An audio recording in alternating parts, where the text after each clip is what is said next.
What's up, guys? Welcome back to Total Focus, and firstly I'd like to say what an amazing response I've had to that Focus RS engine blown video.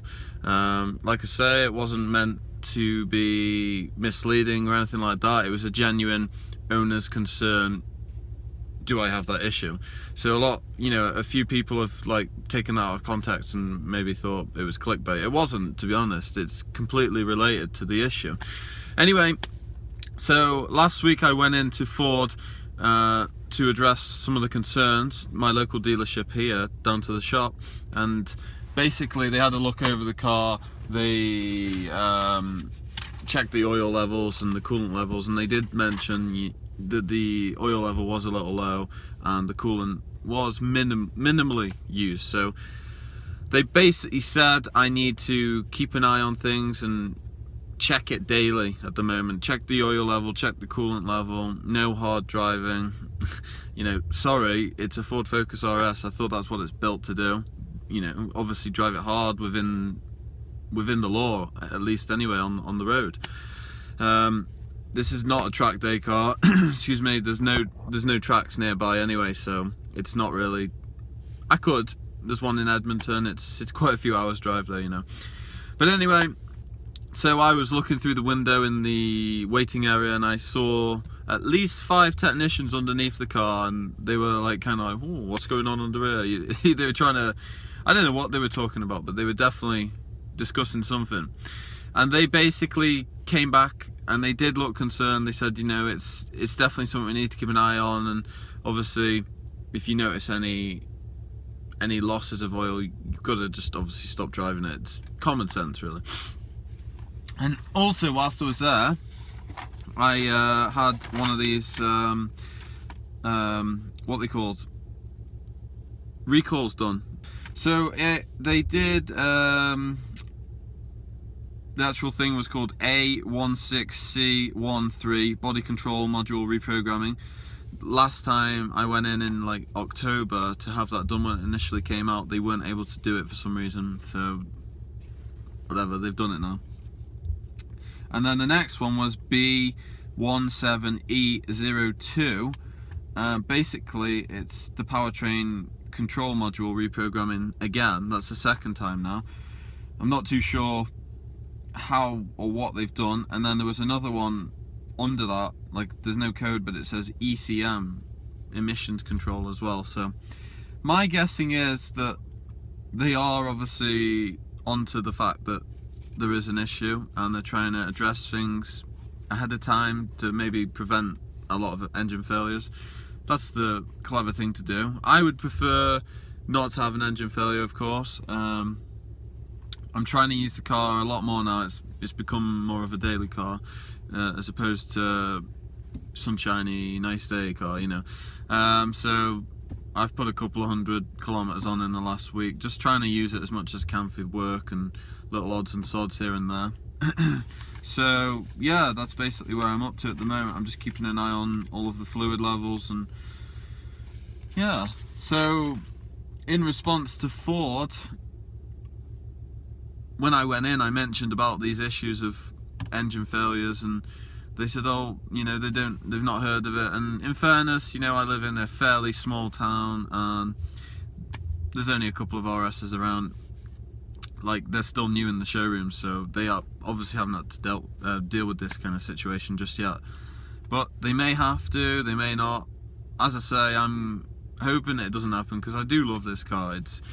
I know I said a couple of bad points about the car, like the cabin size in the back, but to be honest, guys, I got rid of a 2015 Mustang GT with absolutely no rear back seat space for a baby. So it's a 5-door car with a boot, so yeah, I do expect some kind of usability for a child seat and a buggy.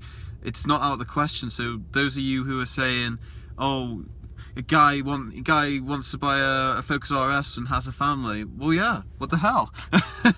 It's a 5-door car. If it is a 3-door car, yeah, I'd understand, but this only comes in 5-door now, so obviously it's a world car and it's easier and cheaper for them to just make it in a 5-door. We see that, but I don't see what I have to say or prove to you guys. Why, you know, what's the difference between this and a Subaru Impreza WRX or whatever? Same kind of cabin space. Yeah, it's probably a little bit bigger in the Impreza, but as I say, you see families in them, so the Focus is dubbed as a family car. So yeah, again, I don't see where some of you guys are coming from. Like, obviously it's a 5-door. I don't want to go on too much about it because it's a little bit frustrating. Some of you guys didn't really think about that. What car do you expect me to get then? If I've gone from a Mustang 2-door coupe to a 5-door hatchback, what else is there? A minivan? No, I don't think so. I'm only 31. Or I could get an SUV. Probably not for me. So this was the next best step for me. So thanks for your comments, but I'm not really seeing where you're coming from there. Anyway, today there's a Sync for the Sync 3 platform. There's a version 2.1 or whatever it is. It's the second revision of the Sync software, and a couple of guys out there have done it through the unofficial way and downloaded it and uploaded it through like a flash drive. That's fine, but I'm kind of concerned. I'm kind of concerned if it's if there's an issue with the software, maybe it's corrupt, and then you screw up the whole system. So I was trying to get Ford to do it for free as a warranty kind of issue. I just kind of said that I've had a few glitchy issues on the GPS and the infotainment, and that's not totally true, but there has been a couple of times when it's been slower and the screen's been a little black to start with. It hasn't kicked in straight away. That might just be the way it works anyway. Who knows? But anyway, I made an appointment. I went in for 8 AM. It's 9 AM now, and nothing's been done. I arrived there this morning. Like, I've had barely any sleep, hence why I look quite tired. The baby was up, the dog was keeping us awake, but that's a different situation. But anyway, yeah, I arrived in good faith, basically like, yeah, I'm here with the car, ready to get this update. And they're like, yeah, no worries, leave it with us. I was like, well, no, I'm waiting with the car. You know, obviously, I want to wait with the car and just kind of get it done and leave, basically. It shouldn't take more than an hour, I would imagine, based on, you know, these online kind of self-teaching videos on how to do it the unofficial way. But yeah, they said, oh, we'll get to it at like 9:45, 10:30, something like that. The shop's really busy today. I was like, well, hang on a minute. I booked in for 8 o'clock. I told you ahead of time that I want to, you know, I'm not trying to demand things here, but I said to them when I booked, listen, it's my day off. I need the vehicle back as soon as you can. What time's best for you guys so you can look at it straight away, please? And they said, yeah, bring it at 8 o'clock. We'll get it straight in. And then obviously they tell me that when I get there, and I don't want to sit there all morning. You know, it's my day off. I don't want to waste my day off just sitting around a Ford garage. I'm pretty annoyed at the customer service actually there. That's pretty bad.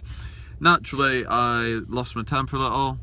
Not too much, obviously. I just said, look guys, I'm not waiting. I'll have to reschedule it, or there's another Ford dealership here in town.